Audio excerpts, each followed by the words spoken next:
സുവിശേഷത്തിൻ തെളിച്ചം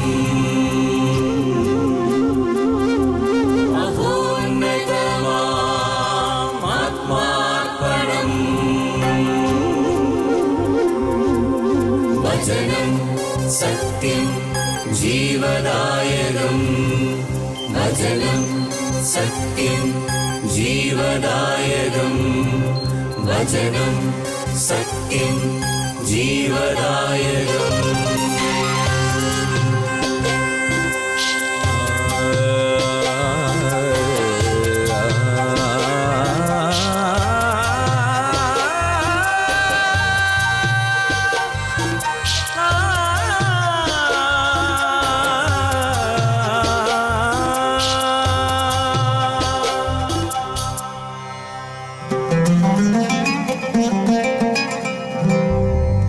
അധ്വാനിപ്പവർത്തൻ സിരകളിലൊഴുകും ജീവൻ പകരും ദിവ്യഭോജനം.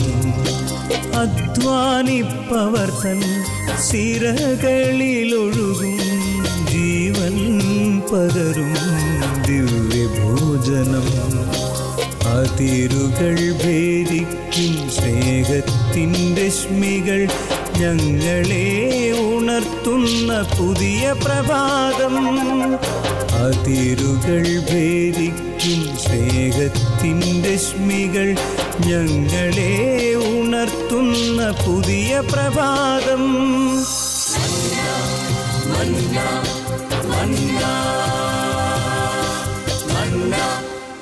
ശാലോമിലെ എല്ലാ പ്രേക്ഷകർക്കുമായി മന്നയുടെ ഈ എപ്പിസോഡിലേക്ക് വീണ്ടും സ്വാഗതം.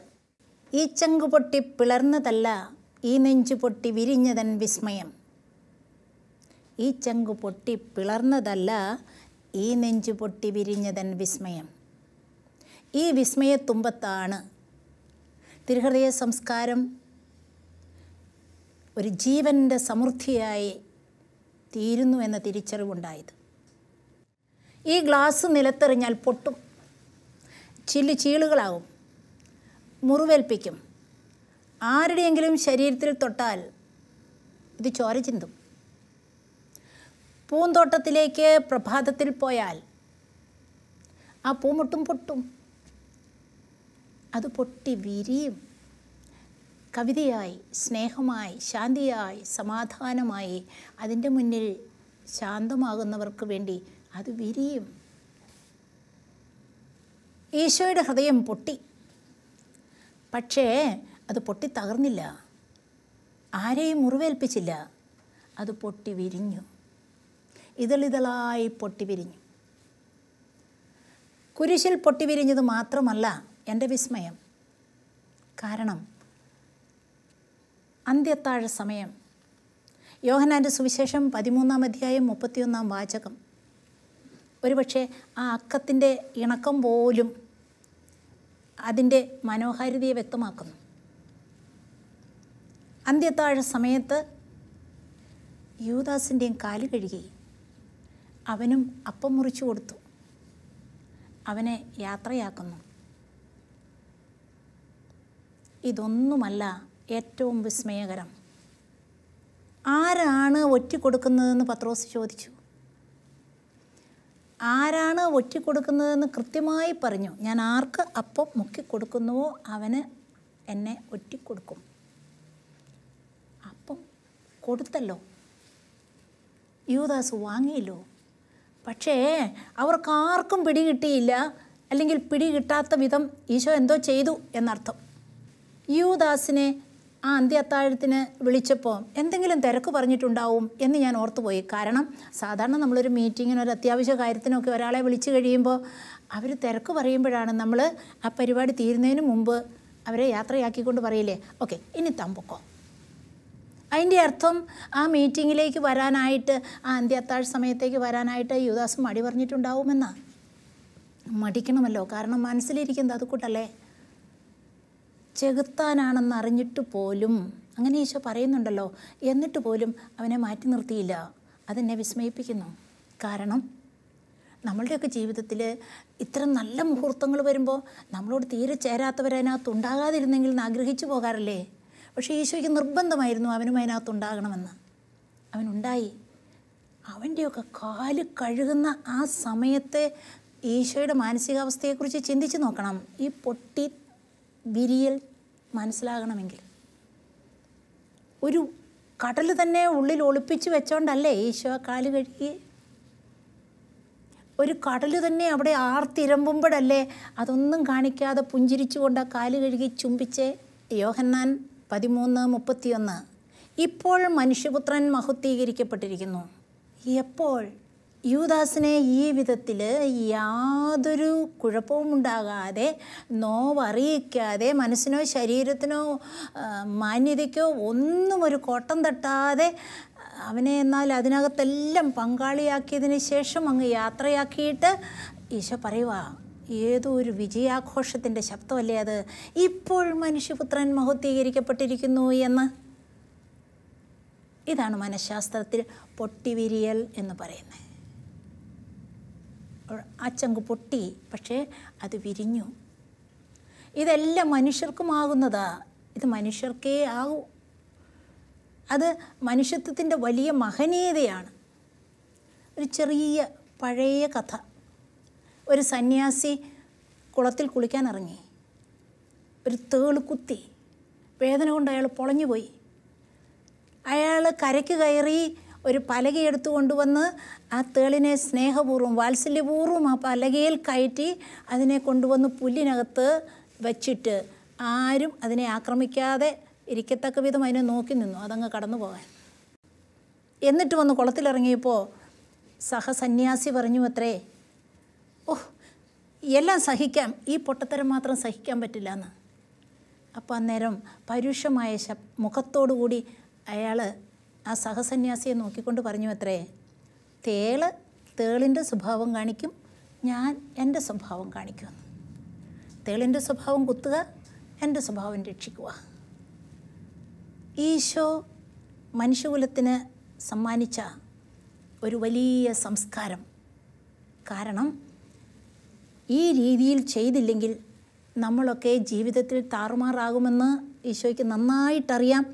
കണ്ണിന് കണ്ണ് പല്ലിന് പല്ല് എന്ന് പറഞ്ഞ് പ്രതികരിച്ച് എല്ലാവരും കണ്ണില്ലാത്തവരും പല്ലില്ലാത്തവരുമായിട്ട് മാറുന്നത് കണ്ടപ്പോഴാണ് ഈശോ ഇത്തരമൊരു സംസ്കാരമായിട്ട് ലോകത്തിൽ വന്നതെന്ന് എനിക്ക് ഉറപ്പുണ്ട്. ശരിക്കും പറഞ്ഞാൽ സിസ്റ്റർ പറയുമ്പോൾ നമ്മളുടെയൊക്കെ ഓരോരുത്തരുടെയും സ്വഭാവം, പ്രത്യേകിച്ച് എൻ്റെയൊക്കെ സ്വഭാവത്തിലൂടെ ഞാനിപ്പോൾ കടന്നു പോവുകയായിരുന്നു. ശരിക്കും പറഞ്ഞാൽ ഇപ്പോഴും ഞാൻ എൻ്റെ വസ്ത്രം മാത്രമേ കീറിക്കൊണ്ടിരിക്കുന്നുള്ളൂ, എൻ്റെ ഹൃദയത്തിൽ കീറൽ നടന്നിട്ടില്ല. ശരിക്കും ആഴത്തിലൊരു ക്രിസ്തു എന്നിലേക്ക് കടന്നു വന്നിട്ടില്ല. മറിച്ച് എന്നിൽ എൻ്റേതായ സ്വഭാവങ്ങളിലൂടെ ഞാൻ ജീവിക്കുന്നു. മറിച്ച് ഇതുപോലെ ഒരു ക്രിസ്തു അനുഭവ ജീവിതം, ക്രിസ്തുവിൻ്റെ വിചാരം, ക്രിസ്തുവിൻ്റെ സ്വഭാവം ഇന്നും എന്നിൽ രൂപപ്പെട്ടിട്ടില്ല. ശരിക്കും പറഞ്ഞാൽ ഇതെൻ്റെ ഒരു പരാജയമാണ്.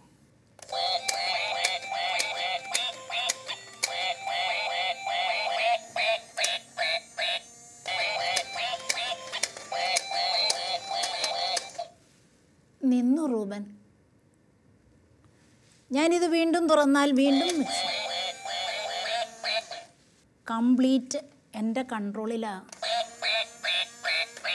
ഞാൻ പിരി വയ്ക്കുമ്പോൾ അത് മുട്ടയിടുന്നു,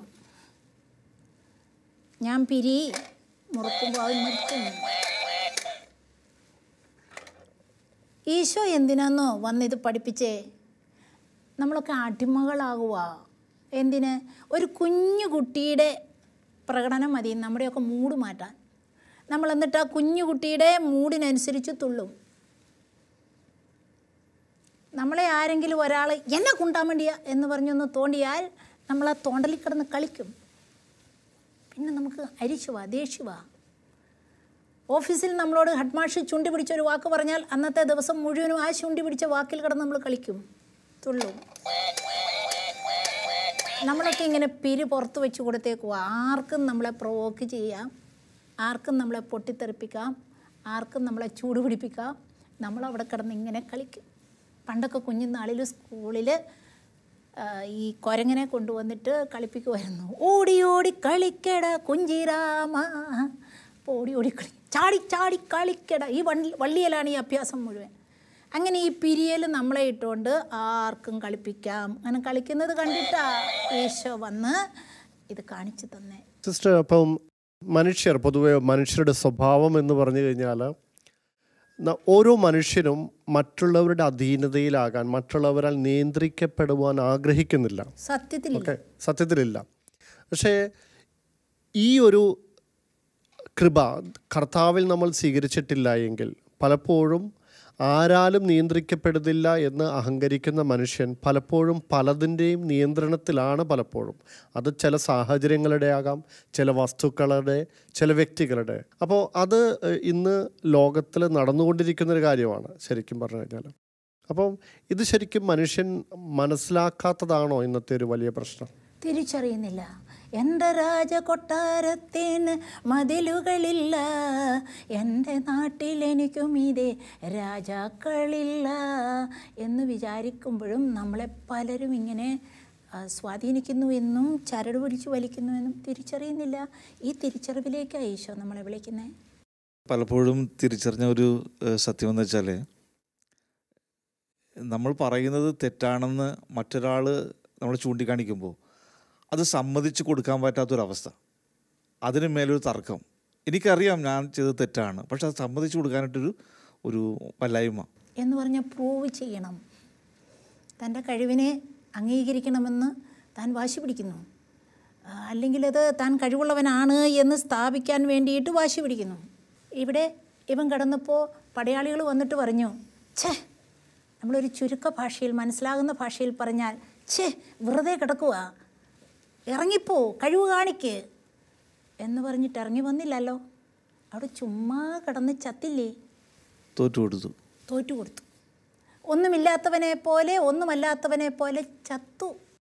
നമ്മൾ മറ്റുള്ളവർ അംഗീകരിക്കണം എന്ന് നമുക്ക് തോന്നുമ്പോഴാണോ ഇങ്ങനെയുള്ള ദേഷ്യത്തിനും മുറിവുകൾക്കും നാം അടിമയാകുന്നത്? സ്ഥായിയായിട്ട് നമ്മളിൽ ആ ആഗ്രഹം നിൽക്കുക. മറ്റുള്ളവർ നമ്മളെ അംഗീകരിക്കണം, മറ്റുള്ളവർ നമ്മളെ ആദരിക്കണം, മറ്റുള്ളവർ നമ്മളെ സ്നേഹിക്കണം, മറ്റുള്ളവർ നമ്മളെക്കുറിച്ച് നന്മ പറയണം. പക്ഷേ അവർക്കൊന്നും അങ്ങനെ പറയാൻ പറ്റില്ല. കാരണം അവരുടെ സബ്ജക്റ്റിവിറ്റി വ്യത്യസ്തമാണ്, അവർ യുണീക്കാണ്. അതുകൊണ്ട് അവർക്ക് മനസ്സിലാകുന്ന രീതിയിൽ നമ്മളെ വ്യാഖ്യാനിക്കാൻ പറ്റത്തുള്ളൂ. അപ്പോൾ അത്തരമൊരു സാഹചര്യത്തിൽ നമ്മളത് മനസ്സിലാക്കിയാൽ നമ്മൾ മറ്റുള്ളവരുടെ വാക്കുകൾക്ക് ആടാൻ നിൽക്കില്ല. ഈശോ ഇവിടെ കാലെടുത്തില്ല, കഴിവ് കാണിച്ചില്ല, ഒന്നുമല്ലാത്തവനെ പോലെ മരിച്ചു. കഴിവില്ലാഞ്ഞിട്ടല്ലല്ലോ. എന്തേ? He is not having that need to prove. തനിക്ക് കഴിവുണ്ട് എന്ന് തെളിയിക്കേണ്ട ഒരാവശ്യം ഇവിടെ ഇല്ല. ആ ഒരു നീഡില്ല. നമ്മളെ ഈശോ ആഹ്വാനം ചെയ്യുന്നത്, തിരുഹൃദയ കൾച്ചർ കൊണ്ട് ഈശോ നമ്മളോട് ആഹ്വാനം ചെയ്യുന്നത്, ഇത്തരം നീഡിൽ നിന്നെല്ലാം നമ്മൾ വിടുതി വാങ്ങണം. ഇത് ഞാൻ എൻ്റെ ജീവിതത്തിൽ അനുഭവിച്ചൊരു വ്യക്തിയാണ്. ഞാൻ വളരെ കുഞ്ഞായിരുന്ന കാലഘട്ടങ്ങളിൽ ഇതിൻ്റെ ഒരു മനോഹാരിത അറിയാൻ എനിക്ക് അവസരം തന്നു എൻ്റെ ദൈവമെന്നാണ് ഞാൻ പറയുന്നത്. ഒരു പക്ഷേ അത്രയും ഏർലി റിക്കളക്ഷനും എന്നെ സഹായിച്ചിട്ടുണ്ടാവാം ഈ പൊട്ടിവിരിയലിൻ്റെ രഹസ്യം കൂടുതൽ മനസ്സിലാക്കാനെന്ന് ഞാൻ ഓർക്കുക. ഞാൻ വളരെ കുഞ്ഞായിരിക്കുന്ന സമയത്ത് ഞാനും എൻ്റെ ചേച്ചിയും കൂടെ ഞങ്ങളുടെ വീടിൻ്റെ അടുപ്പം പാദത്തിലിരിക്കുന്നതേ എനിക്ക് ഓർമ്മയുള്ളൂ. എവിടെയോ അരിശം വന്നു, അടുപ്പിൽ നിന്ന് തീക്കൊള്ളി ഇങ്ങ് വലിച്ചൂരി ഒറ്റ കുത്തു കൊടുത്തു. കത്തുന്ന തീക്കൊള്ളിയായിരുന്നു. ഞാൻ തൊലി കരിയുന്നത് ഞാൻ മണക്കുന്നു, തീക്കൊള്ളിയെ നോക്കുമ്പം കറുത്ത പാട് കാണുന്നു. പേടിച്ചു പോയി. കൂടി വന്നാൽ 6 വയസ്സ് എനിക്കും 8 വയസ്സ് ചേച്ചിക്കും. ഞാൻ ഇറങ്ങി ഓടുമ്പോൾ ഞാൻ കാണുന്നുണ്ട് താഴെക്കൂടെ പള്ളിയിൽ പോയ എൻ്റെ ചാച്ചനും അമ്മയും ഒക്കെ വരുന്നേ. എനിക്കറിയാം വലിയ പ്രശ്നമുണ്ടാകുമെന്ന്. അതുകൊണ്ട് ഞാൻ പമ്മി ഇരുന്നിട്ട് കള്ളക്കഥയുണ്ടാക്കി. ഞാൻ കുഞ്ഞല്ലേ, കാപ്പിക്കലം ഇങ്ങനെ വാങ്ങിയപ്പോൾ തിളച്ച വെള്ളം വീണു പൊള്ളി. പറഞ്ഞു പഠിച്ചു. ഞാൻ തിരിച്ചു വന്നു. വരുമ്പോൾ അവിടെയെല്ലാം ശാന്തമാണ്. ഞായറാഴ്ചയാണ്. അടുക്കളയിൽ നിന്ന് അമ്മ ചോദിച്ചു, നീ എവിടെ പോയിരിക്കുമായിരുന്നു അടി? ഇതൊന്നും അറിഞ്ഞില്ലേ? ഞാൻ പയ്യെ നടന്ന് വരാന്തയിലെത്തി. ഞാൻ കയറി വരുമ്പോൾ ചാച്ചനിരുന്ന് പത്രം വായിക്കുന്നുണ്ട്. എൻ്റെ കാലൊച്ച കേട്ട ചാച്ചൻ, നീ എവിടെ പോയിരിക്കുമായിരുന്നടി?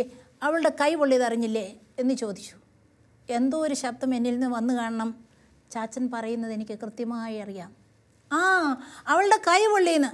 അവൾ ആ അടുപ്പം ഭാഗത്ത് കയറി ഇരുന്നിട്ട് ഇങ്ങോട്ട് ഇറങ്ങിയപ്പോൾ ആ തീക്കൊള്ളിയുടെ മറുതലക്കിട്ട് ചവിട്ടിയത്രേ. കൈ പൊള്ളി.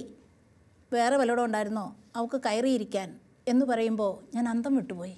ഞാനിങ്ങനെ നോക്കുമ്പോൾ ഇന്നും എനിക്ക് കാണാം ആ ജനലിൻ്റെ കമ്പിയിൽ പിടിച്ച് അവളെന്നെ നോക്കി നിൽക്കുക, ഒരു പ്രത്യേക ചിരി മുഖത്ത്.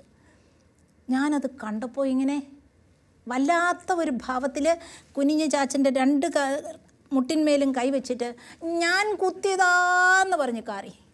ചാച്ചൻ പേടിച്ചു പോയ പോലെ ഞങ്ങളെ 2 പേരെയും നോക്കി. പക്ഷേ ആ നോട്ടത്തിൽ വലിയൊരു അഭിനന്ദനത്തിൻ്റെയോ എന്തോ ഒരു സന്തോഷമുണ്ടായിരുന്നു.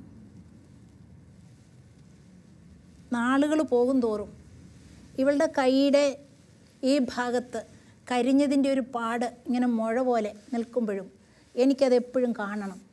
ഇന്ന് ഒരു സിസ്റ്ററാണ് എൻ്റെ ചേച്ചി. പക്ഷേ ചേച്ചിയെ കാണുമ്പോഴേ ഞാൻ ഈ കൈ ഇങ്ങനെ തൂക്കും, എനിക്കിത് നോക്കണം. ഒരു പ്രത്യേക അനുഭവം. അന്ന് ഞാനൊരു കാര്യം പഠിച്ചു. നിൻ്റെ ശത്രുവിന് വിശക്കുമ്പോൾ ഭക്ഷണവും ദാഹിക്കുമ്പോൾ ജലവും കൊടുക്കുക. ശത്രുവിൻ്റെ തലയിൽ പശ്ചാത്താപത്തിൻ്റെ തീക്കനൽ കൂന കൂട്ടും. അത് ചുമ്മാ കോരിയിടുവല്ല, കോരിയിട്ട് കോരിയിട്ട് കോരിയിട്ട് അതല്ലേ കൂന കൂട്ടുന്നേ. തലമുടി കത്തി, തലയോട്ടി കത്തി, തലച്ചോറ് കത്തി ഇങ്ങനെ ഇറങ്ങിക്കൊണ്ടിരിക്കുക. എത്രയോ വർഷങ്ങൾക്ക് മുമ്പ് നടന്ന ഈ കാര്യം ഇന്നും ചേച്ചിയെ കണ്ടാൽ ഞാൻ ആദ്യം ചെയ്യുക ആ കയ്യിൽ നോക്കല. കാരണം മനസ്സിൽ നിന്നത് പോകത്തില്ല. അതുകൊണ്ട് തന്നെ ഇതൊരു വലിയ വിജയഭാവമാണ്. ഒന്ന് അനുഭവിക്കേണ്ട ഒരു നന്മയാണ്. അതുകൊണ്ടാണ് ഈശോ വന്നിട്ട് ഈ പൊട്ടിവിരിയലിൻ്റെ സുഖം നമ്മളെ പഠിപ്പിച്ചത്. ശരിക്കും പറഞ്ഞു കഴിഞ്ഞാൽ തോൽവി ഒരു വിജയത്തിൻ്റെ മുന്നോടിയാണ്, അല്ലെങ്കിൽ ഒരു വിജയത്തിൻ്റെ ആരംഭമാണ് ശരിക്കും ഇത്തരത്തിലുള്ള തോൽവി.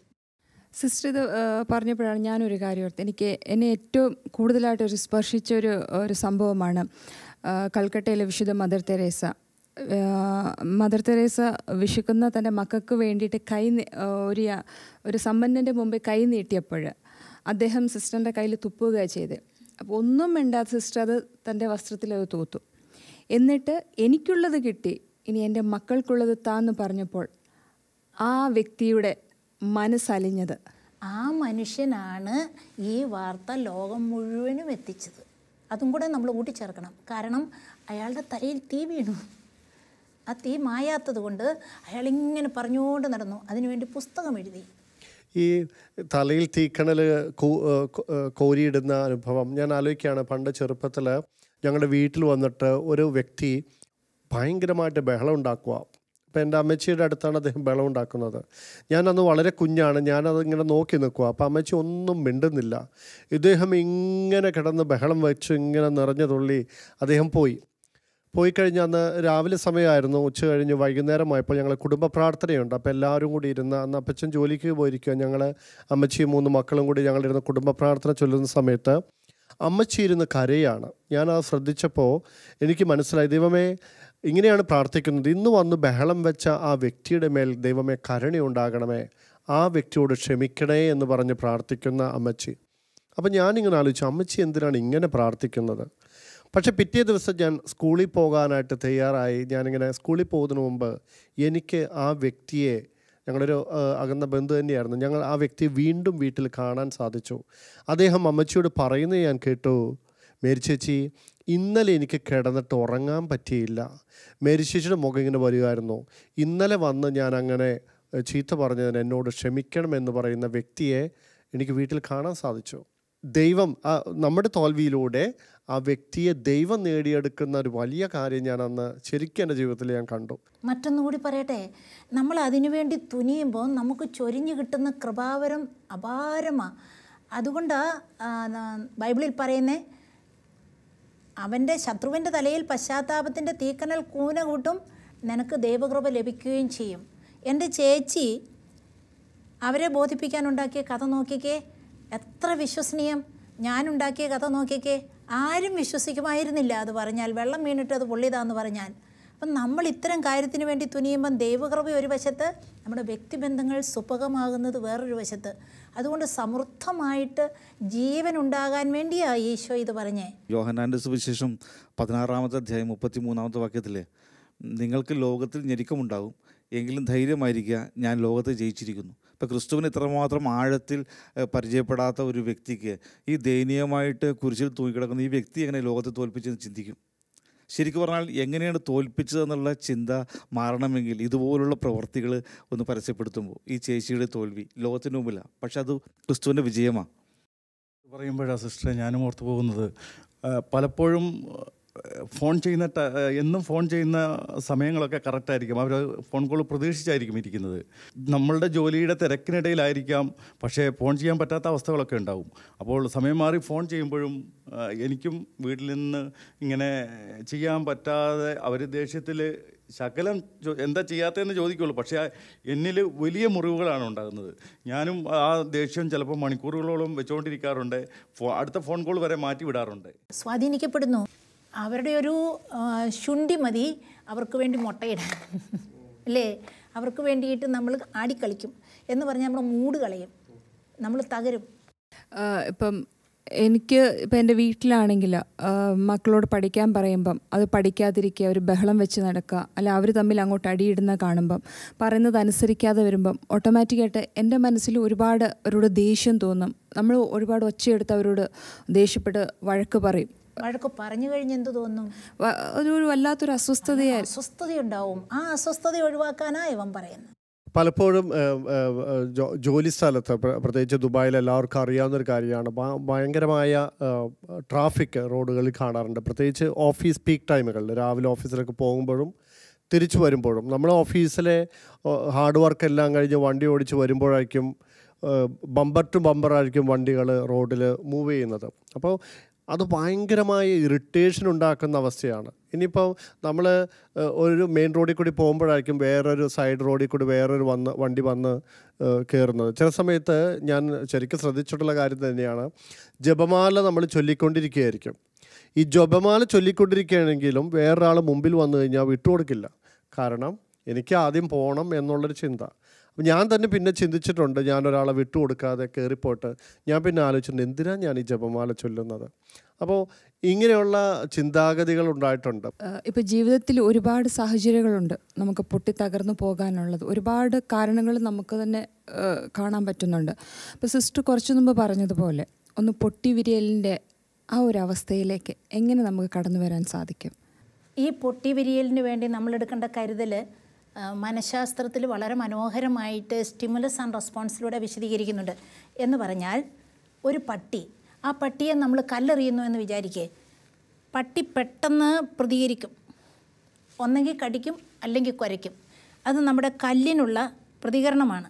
ഈ പട്ടിക്ക് പിന്നെ അതിൻ്റെ ഇടയ്ക്ക് ആലോചിക്കാനോ ആരെറിഞ്ഞു, ഇപ്പം നമ്മുടെ മുഖ്യമന്ത്രി എറിഞ്ഞാലും പട്ടി വന്ന് കടിക്കും. പട്ടിക്ക് വേറെ ചിന്തയൊന്നുമില്ല. ഇനി നമ്മുടെ വീടുകളിലെ പട്ടി ചിലപ്പോൾ വല്ല കാരണവശാലും കുരയ്ക്കാനോ കടിക്കാനോ ഒക്കെ വൈകുന്നുണ്ടെങ്കിൽ അതും പ്രോഗ്രാംഡാണ്. അതിന് വളർത്തലിൽ കിട്ടിയ ശീലത്തിൻ്റെ പ്രത്യേകതയാണ്. അത് ഇൻസ്റ്റിങ്ക്റ്റാണ് അല്ലെങ്കിൽ പ്രോഗ്രാംഡാണ്. നമ്മളും ഇങ്ങനെയൊക്കെ പ്രതികരിക്കുമ്പം നമ്മളും പട്ടിയെപ്പോലെ തന്നെയാണ് പ്രതികരിക്കുന്നത്. എന്ന് പറഞ്ഞാൽ നമ്മളും ജന്തുഭാവത്തിലേക്ക് മാറുവാണ്. അതായത് ജഡത്തിൻ്റെ ഭാവങ്ങൾ. പക്ഷേ നമ്മളിവിടെ ഇങ്ങനെ എന്തെങ്കിലും ഒരു പ്രതികരണം കിട്ടുമ്പോൾ ഈശോയുടെ പൊട്ടിവിരിയലിൻ്റെ ഭാവത്തിൽ വിരിയാൻ ആഗ്രഹിക്കുന്നുണ്ടെങ്കിൽ ഒരു കാര്യം ഓർക്കണം, നമുക്കിവിടെ ഒരു സ്പേസ് ഉണ്ട്. ഈ എയറിനും നമ്മുടെ പ്രതികരണത്തിനും ഇടയിൽ ഒരു സ്പേസ് ഉണ്ട്. ഈ സ്പേസ് എങ്ങനെ പ്രതികരിക്കണമെന്ന് തീരുമാനിക്കാനുള്ള ഒരിടമാണ്. ഇതെല്ലാം മനുഷ്യനിലുമുണ്ട്. അപ്പോൾ ഇങ്ങോട്ട് എങ്ങനെ പ്രതികരണം വരുന്നു എന്ന് നോക്കിയിട്ട് ആ പ്രതികരണത്തിന് എന്ത് മറുപടി കൊടുക്കണം എന്ന് നമുക്ക് തീരുമാനിക്കാം. വേണമെങ്കിൽ അതേപോലെ കൊടുക്കാം, അല്ലെങ്കിൽ അതിന് കുറവായിട്ട് കൊടുക്കാം, അല്ലെങ്കിൽ നമുക്കൊരു പൂ കൊടുക്കാം. ഇത് നമ്മളുടെ തീരുമാനത്തെ ആശ്രയിച്ചിരിക്കുന്നു. ഈ തീരുമാനമെടുക്കാനുള്ള കഴിവാണ് മനുഷ്യൻ്റെ ഏറ്റവും വലിയ കഴിവ്.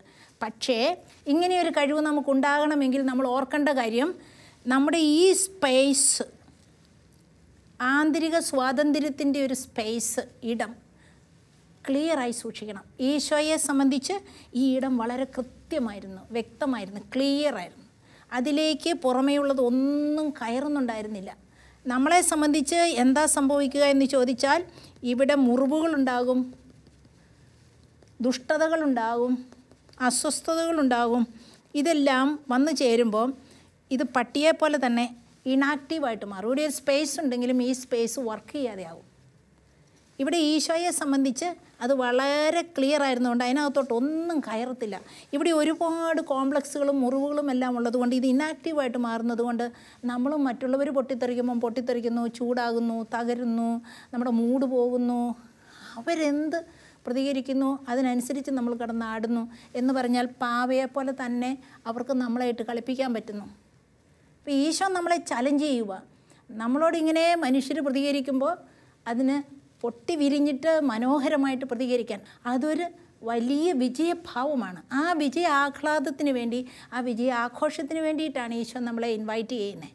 അപ്പോൾ ഇവിടെ നമ്മൾ നമ്മുടെ ഇഷ്ടത്തിനും താല്പര്യത്തിനും അനുസരിച്ച് മാത്രം പ്രതികരിക്കുമ്പോൾ നമ്മളും കന്നുകാലികളെപ്പോലെയോ പട്ടിയെപ്പോലെയോ ആയിത്തീരാതിരിക്കാൻ വേണ്ടിയിട്ടാണ്. ഉണ്ണിയെ തൊട്ടാൽ അറിയുമല്ലോ ഉള്ളിൻ്റെ ഉള്ളിലെ പാപ്പരത്വം, കാലി കണക്കെ കണ്ടാൽ പിന്നെ കാലിയടിച്ചു മടങ്ങാം മുന്നം, കാലിയടിച്ചു മടങ്ങാം മുന്നം. നമ്മുടെ ജീവിതം മുഴുവൻ കാലിയടിച്ചു പോകും. അതുകൊണ്ടാണ് ഈശോ ഇറങ്ങി വന്ന് ജീവിച്ച് കാണിച്ചു തന്നു. മറ്റുള്ളവരാൽ സ്വാധീനിക്കപ്പെടല്ലേ, മറ്റുള്ളവരുടെ ചിന്തകൾക്കനുസരിച്ച് പോകല്ലേ, നീ ഭയങ്കര വിലപ്പെട്ടതാണ്. അതുകൊണ്ട് നമ്മുടെ ഉള്ളിലെ ചിന്ത മാറ്റുകയാണ് ഏറ്റവും പ്രധാനപ്പെട്ട കാര്യം. നമ്മുടെ ഈ ഉള്ളിലെ മുറിവുകളും നമ്മുടെ ഈ ഉള്ളിലെ സങ്കടങ്ങളുണ്ടെങ്കിൽ അത് കലിയായിട്ട് അരിശമായിട്ടൊക്കെ വേഷം മാറി വരും. അപ്പോൾ നമ്മുടെ ഉള്ളിലെ ഈ ദുഷ്ടതകളുണ്ടെങ്കിൽ ദുഷ്ടത ഇതെല്ലാം മാറ്റിയെടുത്തിട്ട് മനസ്സ് ക്ലിയറാക്കി എടുക്കുകയാണ് പൊട്ടി വിരിയാനുള്ള ഏറ്റവും നല്ല കാര്യം. അങ്ങനെ മനസ്സ് ക്ലിയറാക്കി എടുക്കുമ്പോൾ നമ്മുടെ പ്രതികരണം എപ്പോഴും ഗലാത്യക്കാർക്ക് എഴുതിയ ലേഖനം 5-ാം അധ്യായം 22 മുതലുള്ള വാചകങ്ങൾ, സമാധാനം, സ്നേഹം, ശാന്തി, സ്വച്ഛത അതെല്ലാം നമ്മുടെ അവകാശമാകും എന്ന് പറഞ്ഞാൽ നമ്മൾ ജീവിക്കുന്നിടം ദൈവരാജ്യമാകും, നമ്മുടെ ഉള്ളിൽ ദൈവരാജ്യ അനുഭവമാകും, നമ്മൾ ദൈവരാജ്യത്തിൻ്റെ ശില്പികളായിട്ട് മാറും. അതിനായി ഈശോ നമ്മളെ ഈ പ്രതികരണത്തിലൂടെ ക്ഷണിക്കുന്നത്. കൗൺസിലിംഗ് സെൻറ്ററിൽ വന്ന ഒരു സംഭവം, ഒരു ഭാര്യ, അവൾ ടീച്ചറാണ്, ഒരു ദിവസം വീട്ടിലേക്ക് കടന്നു വരുക. 4 മണിക്ക് ക്ലാസ്സും കഴിഞ്ഞ് വരുമ്പം പതിവില്ലാതെ ഭർത്താവിന് വലിയൊരു സ്നേഹഭാവത്തിൽ ഊട്ടുമുറിയിലേക്ക് അയാളെ ക്ഷണിക്കുക. വാടി നമുക്ക് ഇച്ചിരി ചായ കുടിച്ചിട്ട് ഡ്രസ്സ് മാറാൻ, നീ വാ. പതിവില്ലാതെ ഇത്രയും സൗഹൃദം കാണിക്കുന്നത് കണ്ടപ്പോൾ അവളിങ്ങനെ കടന്നു ചെന്നു. പക്ഷേ ഒരു കാര്യം കണ്ടു, അവരുടെ കിടപ്പുമുറിയുടെ മറ്റേ വാതിൽക്കൽ കൂടെ അയാളെ എന്നും സംശയിക്കുന്ന ആ സ്ത്രീ ഇറങ്ങിപ്പോകുന്നു അവരുടെ കിടക്കമുറിയിൽ നിന്ന്. ഇത് കണ്ടെന്ന് അയാൾക്കും മനസ്സിലായി. അവൾ വളരെ ശാന്തമായി ഒരു ചെറിയ പുഞ്ചിരിയോടുകൂടി അയാളോട് പറഞ്ഞു, അവൾ പോയല്ലോ, എന്നാൽ ഇനി ഞാൻ പൊക്കോട്ടെ എന്ന് ചോദിച്ചു. എന്നിട്ട് അവൾ പയ്യെ അടുക്കളയിലേക്ക് മാറി. അവിടെ നിന്ന് വിതുമ്പുന്നതിനിടയിൽ അയാൾ വന്നിട്ട് അവളെ തൊട്ടു. അവൾ ആ നെഞ്ച് അശുദ്ധമാണെന്നറിയാമായിരുന്നിട്ടും ആ നെഞ്ചിലേക്ക് ചാരി നിന്നു, വിതുമ്പി കരഞ്ഞു. അയാൾ തന്നെ ഇനിഷ്യേറ്റീവ് എടുത്താണ് കൗൺസിലിങ്ങിന് വന്നത്. അയാൾ പറയുക, സിസ്റ്ററെ ഇത് ലോകം മുഴുവൻ സിസ്റ്ററിന് പറയാൻ വേണ്ടിയിട്ട് ഞാൻ അനുവദിക്കുമായിരുന്നു, പേരടക്കം. കാരണം എൻ്റെ തലയിൽ അവൾ വീഴ്ത്തിയ ഒരു തീ, എൻ്റെ മനസ്സിന് അവൾ തന്ന ഒരു പശ്ചാത്താപം, ഞങ്ങളുടെ വീട്ടിൽ ഇനി ഒരു കൊടുങ്കാറ്റും ഏശില്ല. അത്രയേറെ ഞങ്ങളുടെ കുടുംബ ബന്ധം അവിടെ ഊരിക്കുത്തി. ഇത് ഞാൻ മരിച്ചാലും മറക്കത്തില്ല എന്ന്. എന്തേ അവൾക്കത് ചെയ്യാൻ പറ്റി? ആ ഭർത്താവ് അങ്ങനെ കാണിച്ച നേരത്ത് അവൾ പൊട്ടിത്തകർന്നിരുന്നെങ്കിൽ അവരുടെ ജീവിതം എന്തൊക്കെയോ ആയി മാറുമായിരുന്നു, ഇല്ലേ? അതുകൊണ്ടാണ് ഈശോ പറയുന്നത്, കുടുംബ ബന്ധങ്ങൾ സുദൃഢമാക്കാൻ പൊട്ടിത്തകരല്ലേ, പൊട്ടി വിരിയണം. പൊട്ടിത്തകരല്ലേ, പൊട്ടി വിരിയണേ, മർത്യനായി ജന്മം മഹത്തരമാക്കണേ. മർത്യനായി എന്ന് പറയുമ്പോൾ അതിനകത്ത് 2 അർത്ഥമുണ്ട്. കാരണം ഒരു നല്ല മനുഷ്യനായി തീർന്നിട്ട് ഈ മനുഷ്യജന്മം മഹത്തരമാക്കണമെന്ന്, ഒപ്പം ദൈവനാമത്തിൽ ദൈവത്തെ കൂട്ടുപിടിച്ച് മനുഷ്യന് വേണ്ടിയിട്ട് കരുണാർദ്രമായ പ്രവർത്തനങ്ങളിലൂടെ പൊട്ടിപ്പിരിയലിലൂടെ നല്ലൊരു ജീവിതത്തിലേക്ക് കടന്നു വരണമേ എന്ന്. പൊട്ടിത്തകരല്ലേ, പൊട്ടി വിരിയണേ, മർത്യനായി ജന്മം മഹത്തരമാക്കണേ, ദൈവരാജ്യത്തിൻ്റെ ശില്പികളാകുവാൻ ദൈവകാരം നമ്മെ നിത്യം നയിക്കട്ടെ. കുരിശ് രക്ഷയുടെ അടയാളമാണ്. സ്നേഹത്തിൻ്റെയും പങ്കുവെക്കലിൻ്റെയും മഹത്തായ അനുഭവം. ആ വലിയ രക്ഷയുടെ സാന്നിധ്യം നമ്മുടെ ജീവിതത്തെ സമ്പൂർണ്ണമാക്കട്ടെ. ഏവർക്കും ക്രിസ്തു സ്നേഹവും സമാധാനവും നേരുന്നു. പ്രാർത്ഥനയിൽ നമുക്ക് പരസ്പരം ഓർമ്മിക്കാം. നിങ്ങളുടെ അഭിപ്രായങ്ങളും നിർദ്ദേശങ്ങളും ഞങ്ങളെ അറിയിക്കാൻ മറക്കരുത്. eldroyvision.uae@gmail.com. ഞങ്ങളെ ഉണർത്തുന്ന പുതിയ പ്രഭാതം, അതിരുകൾ ഭേദിക്കും സ്നേഹത്തിൻ്റെ രശ്മികൾ. ഞങ്ങളെ ഉണർത്തുന്ന പുതിയ പ്രഭാതം. മന്ന